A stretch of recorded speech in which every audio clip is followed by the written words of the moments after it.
Sahana bhavatu Sahano bhunattu Sah viviryam karavavahai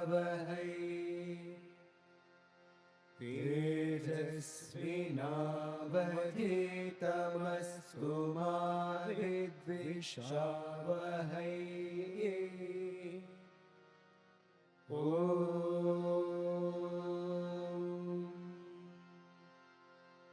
Shanti Shanti Shanti. As I had mentioned earlier, that Ashtavakra Samhita or Ashtavakra Gita was not written on a single day or was not something that was a continuous, spontaneous speech or conversation between Ashtavakra and Janaka. It must have been a compilation of several conversations over several periods of time. And much of it could also have been added by the others who read this, and they added their own thoughts. So that is how it has become a very large text. But originally it might not have been this long. Just like Bhagavad Gita, it's not supposed to be this long as it is understood, 700 shlokas, because it's practically impossible to speak 700 shlokas of all kinds of natures on a battlefield. Similarly, even Mahabharata, which has 1 lakh shlokas, even that is considered as something that had evolved over a period of time. So other people, based on times, situations, and the other circumstances, they have added ideas, thoughts, which are in line with the thoughts.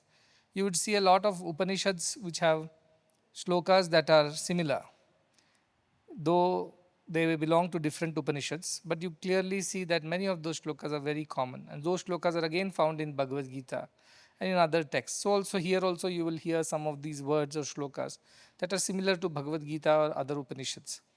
The idea is that the sum total of all the knowledge that the rishis were experiencing, that was expressed as the Upanishads, the Bhagavad Gita, or the Ashtavakra Gita, or similar other texts which are largely focused on Advaitic wisdom, the philosophy of our Vedas. So many people take it more like, by thinking that this is how exactly it was. Every single word has been this way and there was no other way. Not true. That is why we say you focus on the essence, focus on what is in it for you, which will make you a better person instead of worrying about all kinds of other details. Most of the time, mind is very interested in details. That is its nature, the intellectual stimulation that they get out of memorizing texts or knowing where the text comes from, what is its origin, who was the rishi, when was it spoken. They remember all kinds of details about the text, but they forget the very essence and to practice the essence. And that's a battle lost because you are fighting the wrong battle or climbing the wrong ladder. That's what happens to most intellectuals who get into too much of this. That is why our Shankaracharya, Shabdajalam Maharanyam Chitta Brahmana Karanam, he says. These words are like a forest. The more you accumulate, the more you get confused, because in a dense, dark forest, you just don't know your way out. You get lost and you keep going in circles. So don't focus so much on the number of chapters, how many shlokas per chapter I remember, or what is the number of the chapters that we have studied so far and what is we are going to study. Getting into these details are okay for your academic pursuit or for your intellectual satisfaction, you can have it. But please do not waste your time too much on all these aspects and then get into arguments. It's not necessary. Rather, you focus on the very essence, as Kabir Das says, Poti padi padi jagmua, pandit bhayana koi, dai akar premaka, pade so pandit hoy. A lot of people have read a lot of textbooks, spiritual and otherwise, and they pride themselves as people who have so much of memory or so much of intelligence. But it is of no use if you have not understood this 2.5 letter word in Hindi, which is prema, or the 4 letter LOVE, love.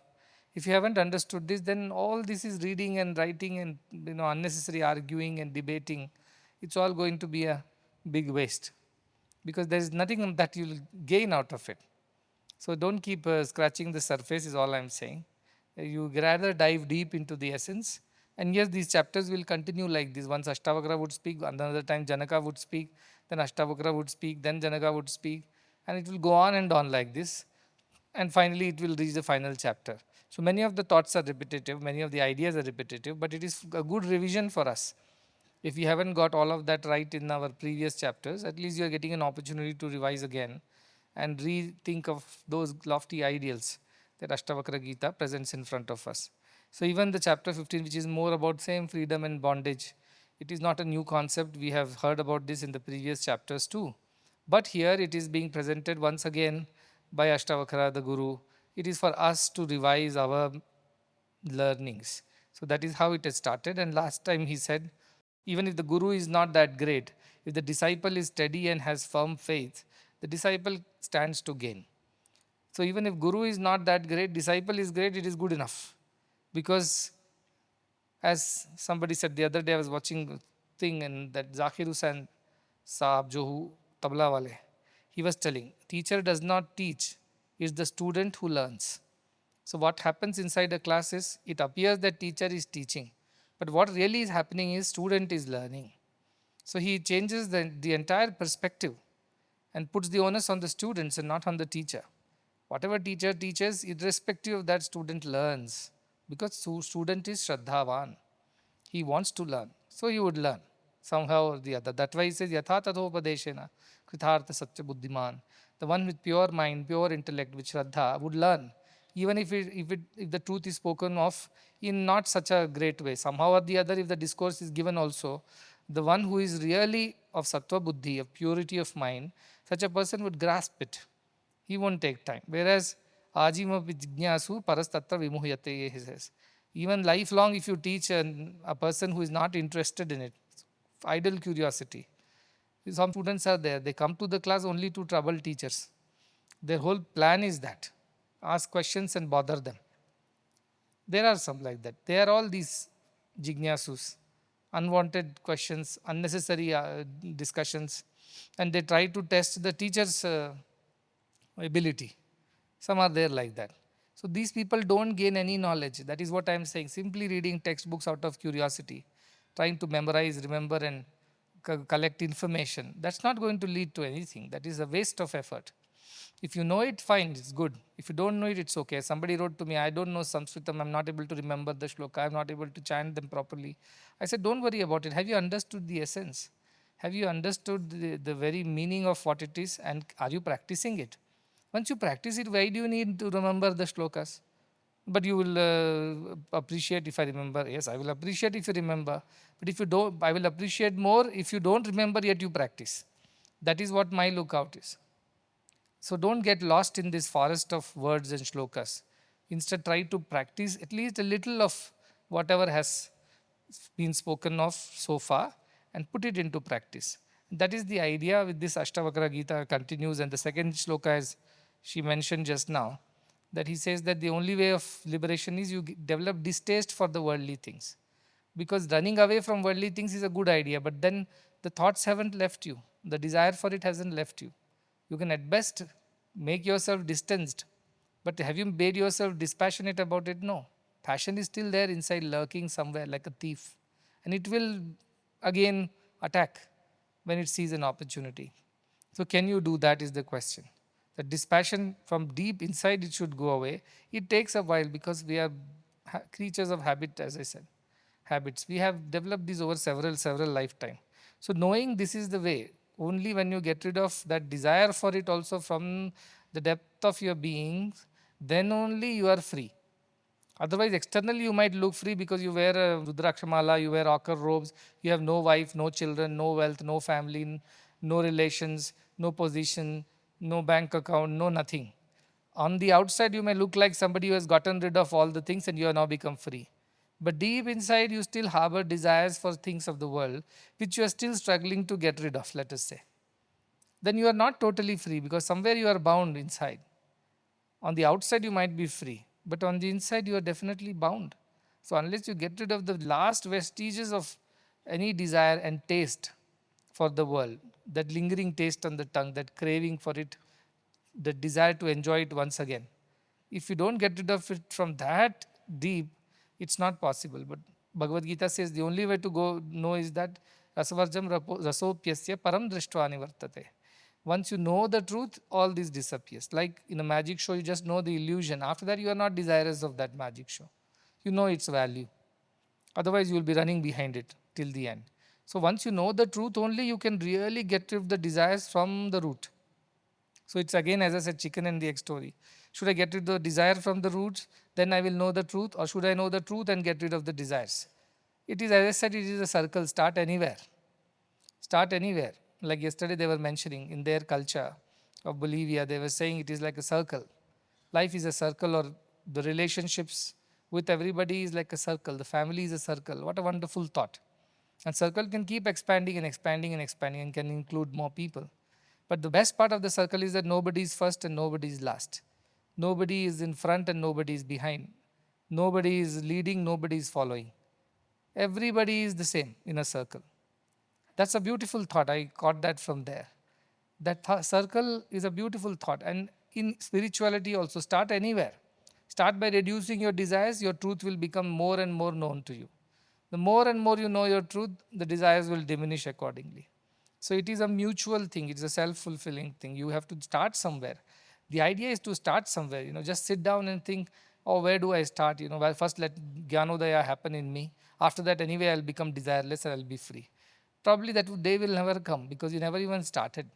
Start with reducing your desires, cutting down on your thoughts, and cutting down on your wants, spending time in the company of the right people, engaging your body, mind, and speech in the pursuit of the truth and the noble things. Then some process, some journey has begun somewhere.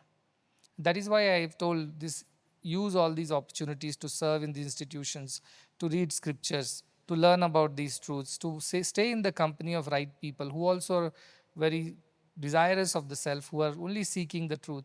These are the other support systems that this institution provides the seeker. And that is how it makes the journey faster and easier. Because you watch everybody around you, you get inspired. And so stay in the company of the right people. Satsanga is very important. Without satsanga, you don't go too far on this path. You may walk a little distance, but ultimately it will fizzle out because you haven't kept the company of the right people. So these are some of the very practical things that Ashtavakra Gita is telling how to go about it. Develop distaste for the world. How do I develop distaste for the world? By knowing the truth of yourself. How do I know the truth of yourself? By staying in the company of the right people and listening to the Guru. But not with just an ordinary mind, but with great Shraddha and purity of mind. Then the words will start making sense to you. Then they will motivate you, inspire you, and stay with you. That is how you slowly, steadily navigate this path and find your way out of this forest of words or samsara and ultimately be able to reach the divine destination. So that idea is what is coming next in this shloka. Page number 194, the third shloka says, Vagmi pragya mahodyogam janam muka jadalasam karoti tattva bodhoyam atastyakto bubukshabhihi. Now this bubukshubhi, who are these bubukshus? They are opposite of mumukshus. Mumukshus are desirous of liberation. Bubukshus are desirous of bhoga or enjoyments of the world. So what is their nature? They are hyperactive. Vag means speech. Prajna means thinking. Mahaudyoga means activities with the work. It means with body, mind and speech. These are the things, karma, vacha, manasa. So these people are all the time speaking, all the time thinking, all the time doing something. They can't sit quiet. They are hyperactive. Even they may give justifications that I am only doing seva, but they are hyperactive. That is their nature driving them. They are hyper rajasic people. They are not sattvic buddhi people. They are rajasic buddhi people. So they'll keep doing and they'll justify it also that I am doing it for your sake. It is your seva. I said, yes, that's not wrong, but that's the beginning, not the end. So these people were desirous of some activity, some passion, some outcomes. What do? All the time they put their speech, their mind and their body to tremendous work. But what does this tattva bodhoyam, this tattva bodha means this knowledge of the self, what does it do to them? Muka jadalasam, it makes them dumb and inert. Not from the point of view of lazy. They are not lazy, but they will do only what is really necessary, not unnecessary doing things. just to keep themselves busy and feel I have been very productive all day. That productivity is of no use because it doesn't lead them anywhere. They're running in circles, but they're nevertheless busy. Being busy does not mean you are being productive. One can be busy doing wasteful things also. It doesn't lead to anything. But these desires of worldly enjoyments, whose kick comes from actions and the outcomes, who want to be seen, known, recognized for all their hyperactivity and whatever they call as productivity, when they come to know of this truth, it reverses their nature. It changes them into what? Into people who become quiet, as if they don't have a tongue, as if they are dumb. They have a tongue, but they don't like to speak too much. So Muka means dumb people who do not have the ability to speak. They become like that, it seems. Not that they cannot speak, but they speak sparingly because they realize what is there to go on speaking like this, unnecessary chattering like this. So they become quiet. And jada means inert. Nothing affects them. As if they are made of stone. The other ones are hyper, like mercurial. They'll shoot up like this and go down like that. In one moment they're hyper excited, in another moment they're totally depressed. One moment they are angry, the other moment they are absolutely peaceful. They are unpredictable, these bubukshus. So the opposite of that is jada, total steadiness. As if nothing happens. You tell them good things, they are same. You tell them bad things, they are same. Something good happens, they are same. Something bad happens, they are same. As if they are a piece of stone. Jada, inert, like matter, not like humans. So they become muka, dumb, jada, inert, like a stone or a matter, and alasam, and as if they are lazy, inactive. They become inactive. Now this sounds antithetic to all that we have learned so far. No, you have to work hard, you must speak well, you must be responsive, you must respond properly. All these things we have been taught. So they do all that, but they do it in such a sparing way that they almost appear to be dumb, inert, and lazy. One can easily misunderstand them and mistake them for dumb, inert, and lazy people as compared to those worldly ones who are hyperactive, hyper vocal, hyper thinkers. Continuously they keep thinking. So what happens when you see a jnani, and that is the confusion. Last time we remember dhabrantasya eva dasha. They look like deluded and people who are unfit or who are of no use. They are like useless people. The world looks at them like that. Because they don't seem to be doing anything much. They don't seem to speak anything much. They don't seem to react or respond. They're like dumb, inert, and dull. This is the way of the world. They think of them like that, but they are not like that. They have just reduced the unnecessary speech, unnecessary activity, and unnecessary thinking. That's all. They're still thinking what is necessary. They're still doing what is necessary. They're still undertaking whatever is required to be undertaken, but not overtly doing it like those hyper rajasic, desirous people of the world.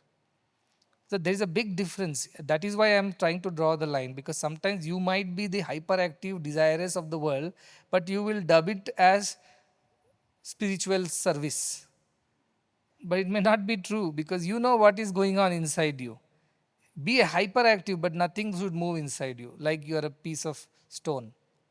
Is that the way you are acting in the world? Okay, then you are a jnani. But no, everything is shaking inside, outside, and all around you. And then you say, I'm a jnani. No, you are not. You are not doing seva with the spiritual bent of mind. That seva is stirring everything inside you and making you restless. Then that is not spiritual service, that is action. It may be called as service because it is being done in a charitable organization, but it is pure, gross, outcome-oriented action only which will bind you. Don't overestimate or don't justify it or don't misinterpret as, oh, this is all seva. I ran morning 6 o'clock, I got up, I went till 12 o'clock in the night, I went 10 places, I did this, that. I must be blessed for this. I would say yes, but were you steady on the inside while you did everything? No, first they accepted, so I was very happy. Next time they rejected, I was angry. Third time I went disappointed, they wasted whatever I did. Then you did not do any service. You only did actions, which you are trying to pass it off as a good service activity and try to get some credits from God. You won't get. because your inside was all shaky, restless, and angry and upset and whatever, emoting all the time. So you were not really doing anything properly. It is not spiritual. In meditation also, they'll be thinking, moving, restless. They just can't sit quiet. That is their nature. These bubukshus are like that. So what does this Atma Jnana do to them? When they find the company of a guru or guide, it demands that their nature changes from hyperactivity to moderate, necessary activity, from hyper speaking to only when there is necessary, otherwise generally silent, from hyper reactive and thinko type people to absolutely steady mind without much of thoughts. Now this is not their nature. They find it very uncomfortable to be like that. That is why they give up. What does it say? Tattva bodho ayam ataha tyakto bubukshabihi. They give up the pursuit of the self, this atma bodha or tattva bodha. This knowledge, when Guru speaks to them, they don't want it. They want to run away from there. Because the previous shloka said, no, only people with sattva buddhi can understand this knowledge. This kind of buddhi people, even if they sit in a class, an Ashtavakra class, or sit in front of me, they don't get anything. And because it demands that their nature changes from hyperactivity to moderate or no activity, they can't bear it. They can't adjust with these changes. So they want to run away. That is the nature of these people, he says. And you compare, you think of people whom you might have met like this. They can't sit quiet. I keep telling them, your only punishment is you have to sit quiet. That is the only punishment. Because they just can't. Your only punishment is today do nothing. Just be in your room, read this book and do nothing. That is hell for them. Like that I tell them, don't think of anything, sit and meditate, calm your mind. They just can't. Because their nature is like that. Gunaha guneshu vartanta. All these gunas inside them, the rajas guna drives them. So for Rajasic people, it's very difficult to understand this sattvic knowledge of the self. They rather give it up because they feel, what is this? I have become lazy. I didn't do anything whole day. What is this? I have become dull and inert. I haven't thought of anything today. What is this? I have become dumb, or my tongue is not working, or what? I haven't spoken a word today. They feel they are somebody else now. That is the idea. Swadharme nidanam shreyaha. It's better to die doing your own thing than copying somebody else. Paradharme bhayavaha. So the idea is that these worldly people, desirous of the world, the moment they come to a class of Atma Jnana, what happens to them? They get fed up, they get bored, they get irritated, they get frustrated. Initially they're like, I don't like it, I don't like it. I always say, you don't like it, I know. But the only way I can teach you the spirituality is to be persistent, to continuously make you feel the taste for it. As yesterday I told, taste for God should be developed. That doesn't happen just like that. Your tongue is used to the world. Suddenly I want to change your taste and make you feel good. God is tastier. It doesn't happen. Like children, when we do Annaprashna, they don't like the food. They want milk only. But slowly we change their habits. Mother consistently persists and changes their habit. Like that, I am here like that mother, trying to change everybody's habit. And what is my trick? I give free education. That is the incentive why you come here. Otherwise, you think these medical students want to learn Ashtavakra Gita? No way. Because it is free medical education, they are sitting here. The moment it was a charged education, they would not have sat here at all. So imagine, to teach you spirituality, to what extent we are going. Taking upon all the burden of your education and life just so that I can keep you in a spiritual class and improve you from where you are. Otherwise, you would never do it on your own unless life gives you terrible time. Then you turn towards God. That virakti will happen. Somebody deceives you, you have a lot of failures and setbacks, things don't go your way, then you will come to God. That's what we do. But to make sure that you don't end up in such a situation, beforehand itself, all this training is being given. And all this education being free, or whatever other facilities being made free, is only toward this one end, that gives me some kind of control over things in which I can help you change your nature from bubukshus to mumukshus. It is a long process, and for that many years we have to keep you and make you develop a taste for God. If you stay here for 6 months, 3 months, you won't develop. You may temporarily develop, but again revert back to your old ways. That's very common. So stay long enough. When 100 days were there, I insisted that some people, you have to stay for 100 days. Can I come in first 10 days, last time? No, this is once in a lifetime. You be here for all 100 days, change your nature once for all. They generally say if something is done continuously, consistently for a certain period of time, then it becomes your second nature, it becomes your habit. So I'm trying to develop this into your habit, to be interested in godly things, spiritual things, to develop this taste for God, to become like this, the Gyanis, who speak only when necessary, who think only as much as necessary, who do only when it is necessary. Unnecessary action, thought, and speech is not their way, which is the way of the worldly people. So this is what I'm saying. The like oil and water, they don't mix. People who are worldly versus people who are spiritual, they don't mix. The nature will change if you stay long enough in the company of the right people, and you have to force yourself to be in the company of the right people. Your mind will resist. It will say it is boring, it is frustrating, it is not nice, it is something. But you have to keep forcing, like we put children in the schools. No? They cry on the first day, I want to go home. They make a big ruckus out of it. But the parents don't take them out of school, nor the teachers let them go home. They insist that the child stays. After 5, 10, 15 days, maybe a month, the child adjusts and now he makes friends with the teacher and the other classmates, and now he's happy in the school. Which parent has taken back the child from the school because he cried on the first day? No parent has done that, if they are good parents. Likewise, you have to train your mind like a child in the school. I don't like the company of sattvic people. I don't like this calm and quiet and peace and serenity. I want activity. I want gossipers. I want scandal mongers. Train the mind. No, that is not the right way. This is the right way. Stay in the company of the right people. Stay in the company of the good people and change your nature and habits. And that requires a lot of effort. But I'm making it easy because you have an environment where most of the people are good. Most of the people are kind and spiritual. And you have no other worries of life here. What is the compulsion? If another student says, I have to work part-time because I have to pay my fees, so please allow me to go work in a coffee shop or sell newspapers or things like that. I told you, don't have to do that. You can full-time be here and focus completely on what is being taught. Don't worry about it, because I know students who work, other countries it is very common. India may not be that common. In India, children all believe that parents have to somehow feed them, look after them. Abroad, parents, almost show them the door when they're 13, 14. Saying, find your own feed, find your own money and study, and we'll see you once in a while. That is how it is. Even animals don't keep their children beyond a certain age. They push them out of the den or push them out of the nest, saying you learn to fly and find your own food. You can't be on us for the rest of our lives. Only in India, parents take care of children. Even if the children become 60 years old and parent is 40, 80 years old, they still are with pet. That's a different culture, too much attachment. But you have to train yourself. You have to train yourself to get out of your comfort zones. So try to be more conscious of this amazing opportunity and try to change your nature from the bubukshus who are only desirous of the world to mumukshus who are desirous of God. And world will happen. World is the shadow of God. Once you get the real coconut, you also get the shadow coconuts. So don't run behind the shadows. That is the idea.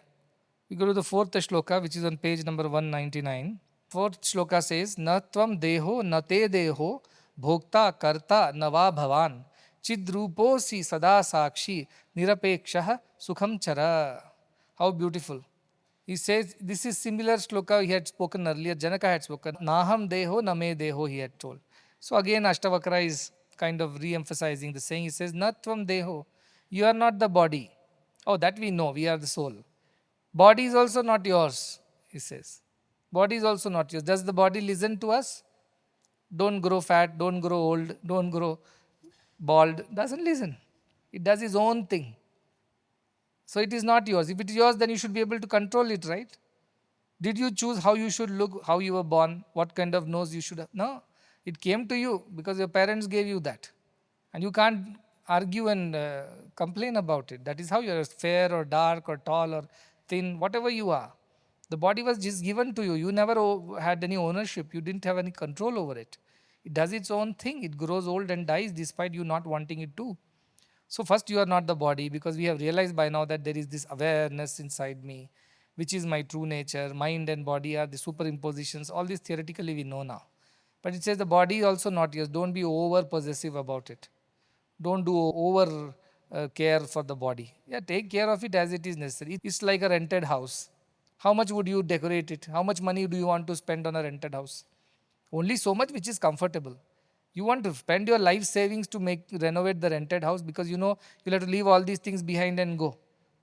So you would not spend money on a rented house. Like that, you won't spend money on your rented cars. You will only take care of it, only put the fuel as necessary and maintain as much necessary to use the car. You're not going to buy some new leather seats and change the Stephanie or change the look and feel, change the color and spend a fortune on it. You're not going to do that. If it is your car, you will do all this. Why? Because it will stay with you. But why would you decorate somebody else's house which you have rented? Or why would you spend money on changing the looks of somebody's car that you have leased? Any intelligent fellow wouldn't do that. So if you are intelligent, know that this body is given to you on rent and it will be taken away at some point in time. So only treat it with that kind of interest as if you are treating somebody else's thing. So spend only so much time, energy and whatever interest in the maintenance and upkeep of the body, like a rented house or a rented car. Beyond that, don't put enough, don't unnecessary invest in it. That is what it is saying. Imagine those who do not believe that there is another lifetime. For them, this body is everything. How much money they spend? Billions of dollars worth cosmetic industry has come up. Not just women's, men's also. Men's grooming is the next big thing, big wave. Billions and billions of dollars worth industry it is. To look good, to feel good, to have shape, to have abs, to have this, to have that. This whole fitness business, the looks and cosmetic business has just grown leaps and bounds. It clearly is the indication of the amount of ignorance in the society. That's all. The more these businesses grow, gambling or trading in stocks, like traders, not investors, I'm saying traders, gamblers, online gaming, or drinking, what you call pubs and bars, or cosmetics and beauty industry, or fitness gyms and such industry. The more it grows, the more it indicates the fall in the societal value system. This is devolutionary because we are putting so much of effort and money behind these things. It's like buying things for somebody else's house. That is not necessary because we are living only for a short while. Why would you decorate it? You won't. Why you would waste your money and time on that? You won't. But we are wasting that kind of money. We are borrowing to get plastic surgeries done. We are borrowing to go to gyms. We are borrowing to buy cosmetics. We are borrowing to gamble. We are borrowing to enjoy this world. Why it is whole world is just borrowings and borrowings and borrowings. So he says, na tvam deho, na te deho, bhokta, karta, na va bhavan. Do not even be the doer and the enjoyer of everything. This we have heard before, I don't have to explain. You know that everything is being done through you. It's the divine who does. But when mind comes into the picture, which is your ego, then it destroys the divine plan. It kind of derails the whole plan and causes confusion.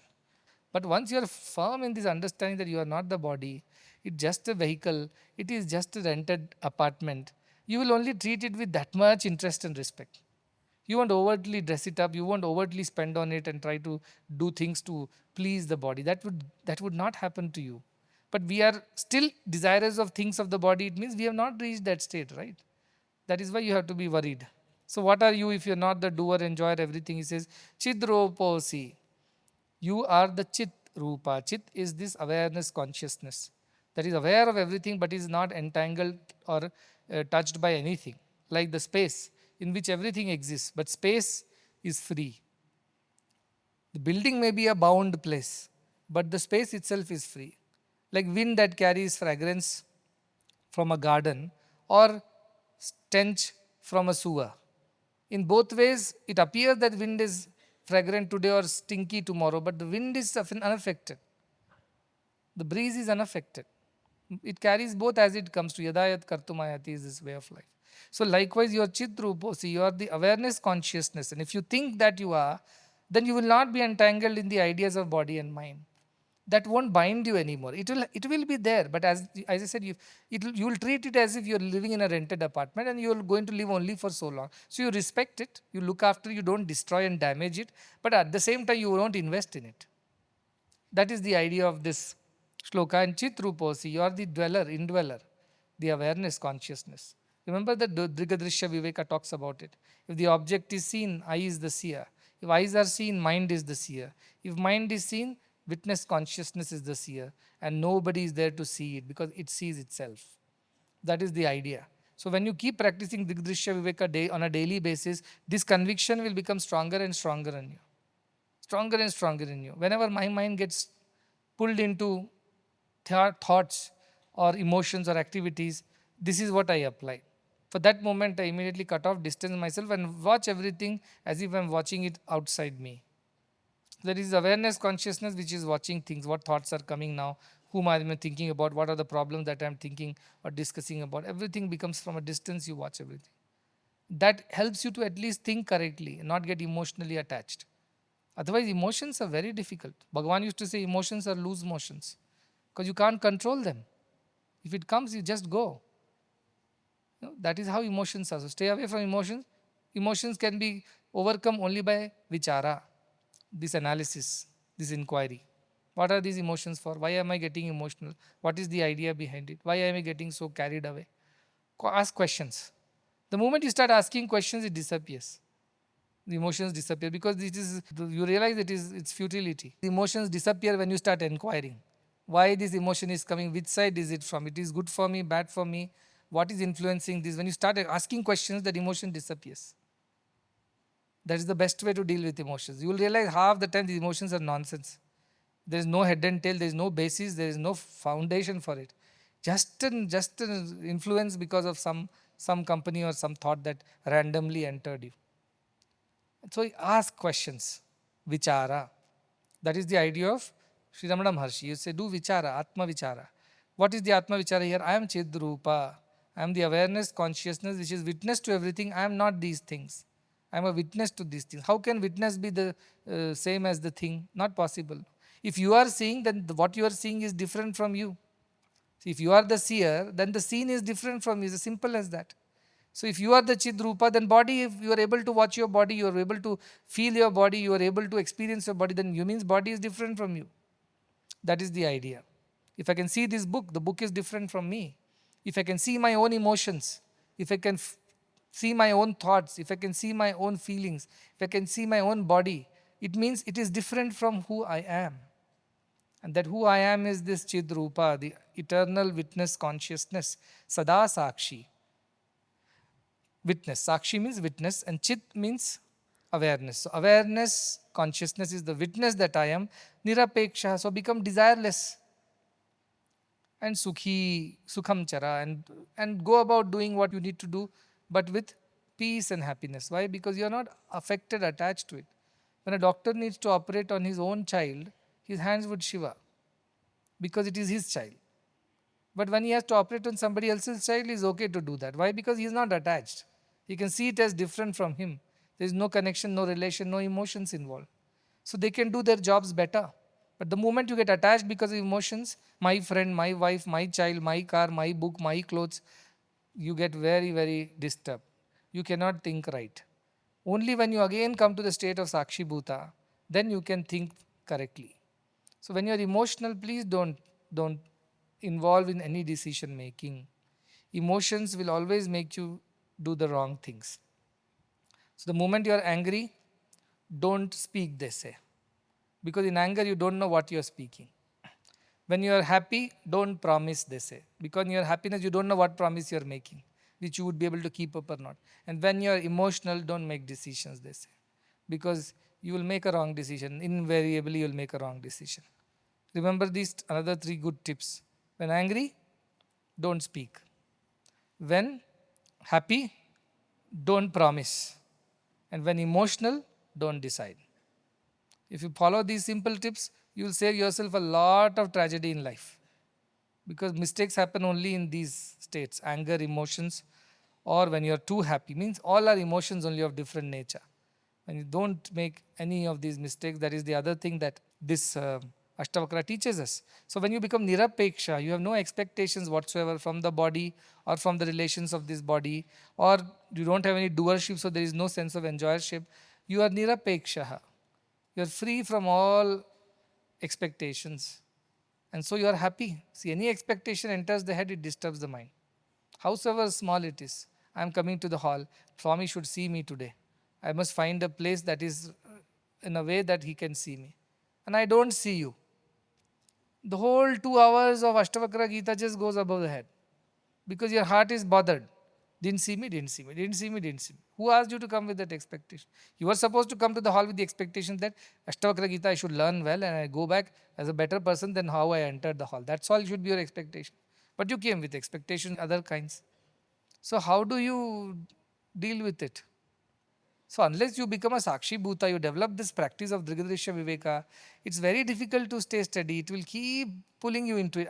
When I am confessing that even at this stage, because of the activity and people around me, I myself get sucked into emotions, then I have to pull myself out of it. Udared Atman Atmanam. Nobody is spared.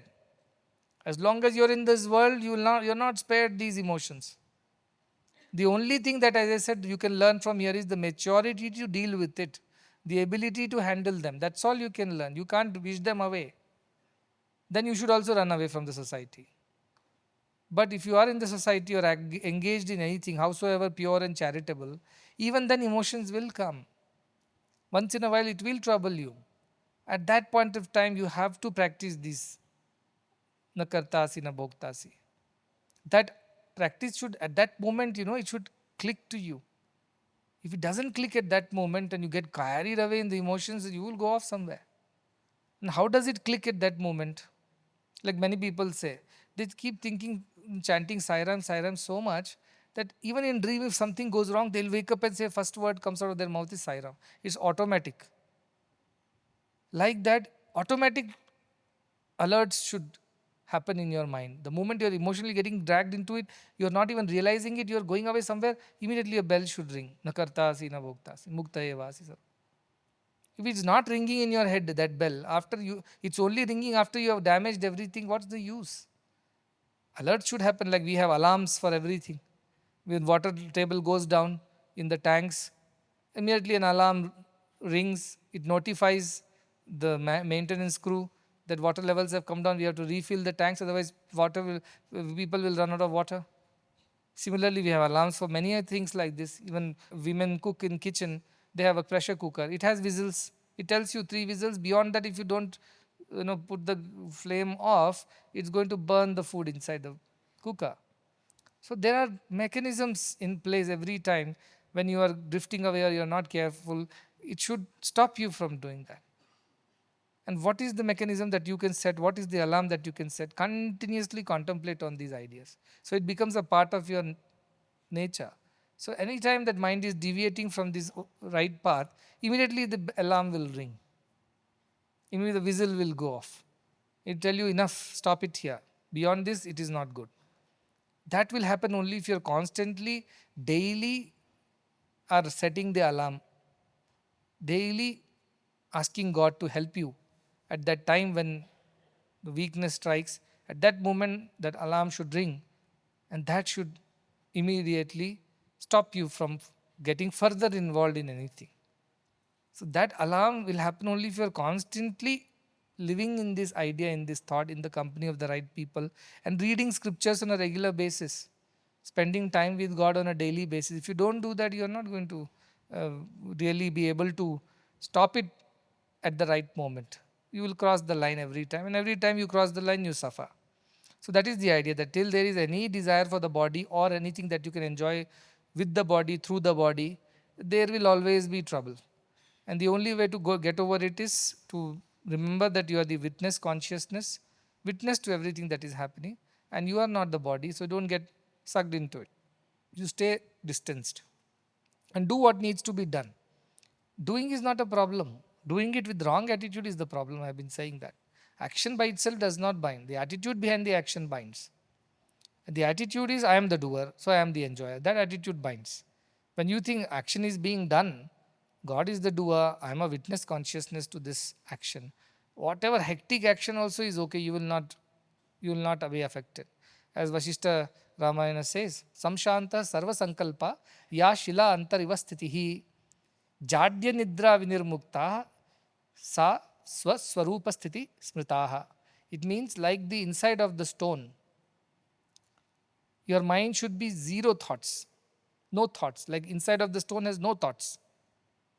Like that, there is no thoughts inside your mind.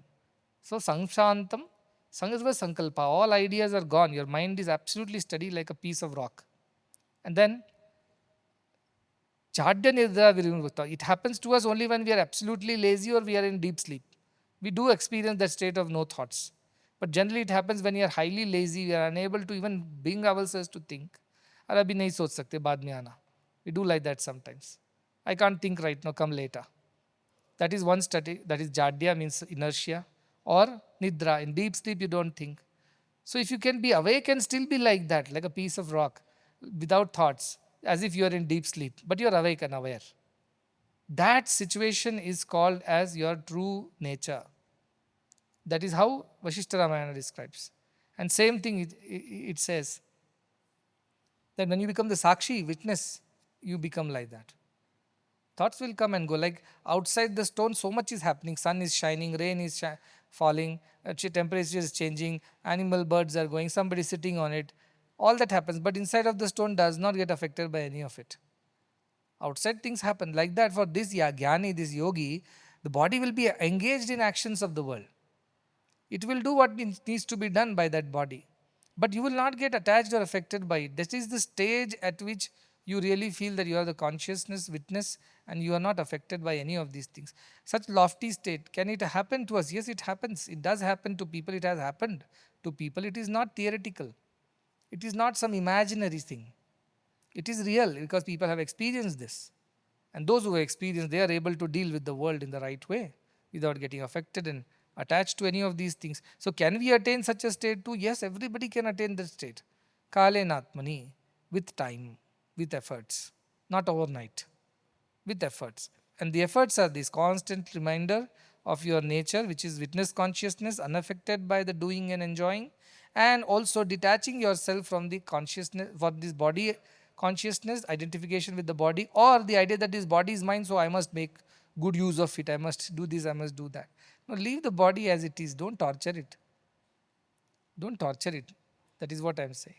That Brihadaranyaka says, one realizes he is not the body, he is the self. Why will he put body to any trouble? Because out of body he is not enjoying anything. These are all fake enjoyments. So why would he put his body? Ayam smiti asmi iti purushaha kim icchan kasya kamaya shariram anusanjaret, it says. Why will he put body to this feverish action? Why would he torture the body? Let's go eat there, go there, meet them. Why would he do that to his body? Leave the body alone, poor thing. It's already doing a lot for you. All that you have eaten, it is digesting, is breathing, seeing, hearing. So much work is doing already. Leave it alone. Further torturing it to enjoy a little more and little more, eating so much that it cannot digest anymore, or putting it to such torture, not necessary, it says. Why? Because you know that is not you, and nor it is yours. So leave it as it is. That is the idea. That is why most of the rishis and jnanis, they stay away from over too much of action. And if I am telling you to still do action, it is with the attitude of na karta na bhokta. If you don't have that attitude, then that action is going to bind you and cause restlessness and frustration and anger and depression. All that will happen to you because you have not developed the right attitude. You are only interested in the action to keep yourselves engaged and entertained. That's all. It is some kind of a stimulation, a dopamine reaction, or an addiction. That's all. It is not real. It is not going to lead you to any spiritual good.